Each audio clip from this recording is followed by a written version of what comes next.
Βοήθεια! Βοήθεια! Βγάλτε με από εδώ!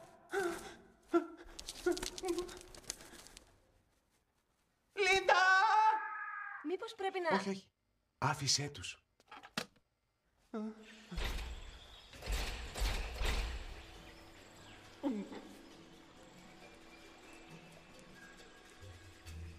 Συγγνώμη.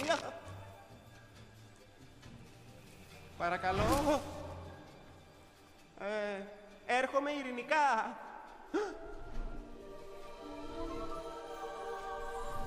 Wow, είναι πανέμορφη.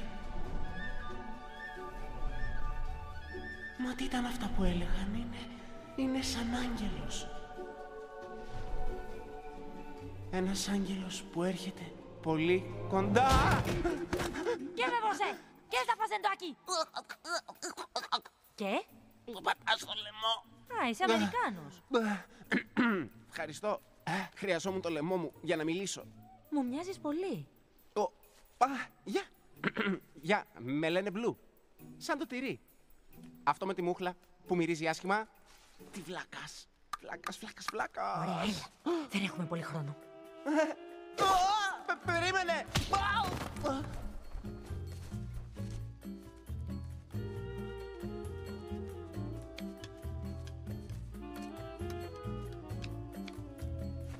Έτοιμος? Για τι πράγμα?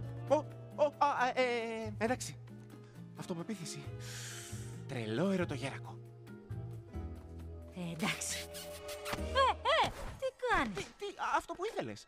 Αλλά μιας και το συζητάμε, εσύ τι κάνεις? Προσπαθώ να αποδράσω. Ναι. Απόδραση. Αυτό προσπαθούσα να κάνω κι εγώ, όμως... Για στάσου. Δηλαδή, πίστεψες πως θα φιληθούμε? Όχι, Μόλις δεν γνωριστήκαμε. Νομίζω πως χρειάζονται βοήθεια. Εννοώ, ξέρω πως άλλα δείχνουν τα φτερά μου, αλλά δεν είμαι τέτοιο πουλί. Λοιπόν, δεν το έκανα εγώ αυτό. Αν και το τραγουδάκι είναι πολύ καλό. Naturally. Ναι, πες τα, Λάιονελ.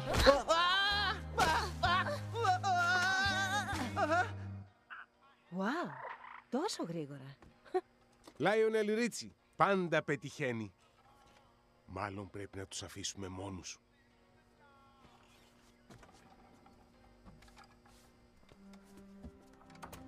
Δεν ξέρω αν πρέπει να αφήσω τον Μπλου μόνο του εδώ. Όχι, μη σε νοιάζει. Ο Σίλβιο θα τους προσέχει όλη νύχτα. Άλλωστε, θα έχει την Τζούελ.